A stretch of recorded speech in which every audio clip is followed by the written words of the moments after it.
നമ്മൾ 2 വീഡിയോകളിലായിട്ട് അലങ്കാരത്തിൻ്റെ ടോപ്പിക്ക് മുഴുവൻ കവർ ചെയ്തു. ഇനി അതിന്ന് മുൻപ് ചോദിച്ച ക്വസ്റ്റ്യൻസ് ഒന്ന് നമുക്ക് നോക്കാം.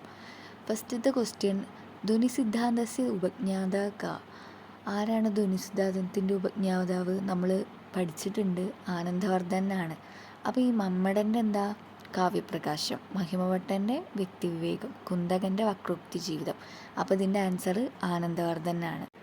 കാവ്യാദർശസ്യ കർത്താക്കഃ. കാവ്യാദർശത്തിൻ്റെ കർത്താവ് ആരാണ്? അത് നമ്മൾ മുൻപ് പഠിച്ചു. ദണ്ഡിയാണ് കാവ്യാദർശത്തിൻ്റെ കർത്താവ്. അപ്പോൾ ഭാമഹൻ എഴുതിയ കൃതി ഏതാ? കാവ്യാലങ്കാരാണ് ഭാമഹൻ്റെ. വാമനൻ്റെ 2 കൃതികളുണ്ട്, കാവ്യാലങ്കാര സംഗ്രഹവും കാവ്യാലങ്കാര സൂത്രവും. രാജശേഖരൻ്റെ കാവ്യമീമാംസ. അപ്പോൾ ഇതാണ് ഈ 4 പേരുടെയും കൃതികൾ. അപ്പോൾ ഇതിൻ്റെ ആൻസർ ദണ്ഡിയാണ്, ബി ആണ് വരുന്നത്. ശബ്ദാർത്ഥോ സഹിതോ കാവ്യം കസ്യ മതമിതം. ഈ ക്വസ്റ്റ്യൻ നല്ല ഇമ്പോർട്ടൻ്റ് ആണ്, എപ്പോഴും ഒരുവിധമൊക്കെ ചോദിച്ച് കാണലുണ്ട്. ഇതിൻ്റെ ആൻസർ എന്ന് പറയുന്നത് ഭാമഹനാണ്. ഫസ്റ്റത്തേണ് ആൻസറായിട്ട് വരുന്നത്. അപ്പോൾ അത് നല്ലോണം ഇമ്പോർട്ടൻ്റ് ആണ്.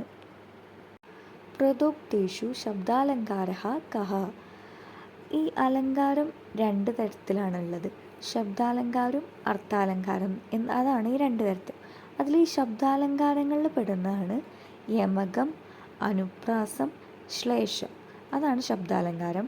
അർത്ഥാലങ്കാരങ്ങളിൽ പെടുന്നതാണ് പ്രദീപം, അർത്ഥാന്തരന്യാസം, പിന്നെ നിർദർശനം, ഇതൊക്കെയാണ്. അപ്പോൾ ഇതിൻ്റെ ആൻസർ യമകാണ് വരുന്നത്. പ്രദോക്തേഷു ഉപമാവാചക ശബ്ദഃ കഃ. നമുക്കറിയാം ഉപമാവാചക ശബ്ദം ഏതാ? ഹംസീവ കൃഷ്ണ. അപ്പോൾ ഇവിടെ ഉപമാവാചകമായിട്ട് വരുന്നത് ഏതാ? ഇവ എന്നാണ് ആൻസറായിട്ട് വരുന്നത്. ബി ആണ് ആൻസർ. ജിതോസി മന്ദകന്ദർപ്പ മാജിതോസ്തി ത്രിലോചന. ഇത് ഏത് അലങ്കാരത്തിൻ്റെയാണ്? നമ്മൾ പഠിച്ചിട്ടുള്ളതാണ്. സമർത്ഥനീയർത്ഥസ്യ കാവ്യലിംഗം സമർത്ഥനം ജിതോസി മന്ദകന്ദർപ്പ മാജിതോസ്തി ത്രിലോചന. അപ്പോൾ ഇതിൻ്റെ ആൻസർ ഏതാ വരുന്നത്? കാവ്യലിംഗമാണ്. ഡി ആണ് ഇതിൻ്റെ ആൻസറായിട്ട് വരുന്നത്. ത്വല്ലേചന സമം പദം ത്വക്തസാദൃശോ വിദുഹു അത്ര അലങ്കാരഃ കഃ.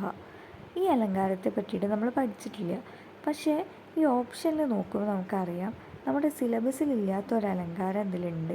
അതേതാ? പ്രദീപമാണ് വരുന്നത്. അപ്പോൾ ഇതിൻ്റെ ആൻസർ ഏതാ? പ്രദീപാലങ്കാരമാണ് ഇതിൻ്റെ ആൻസറായിട്ട് വരുന്നത്.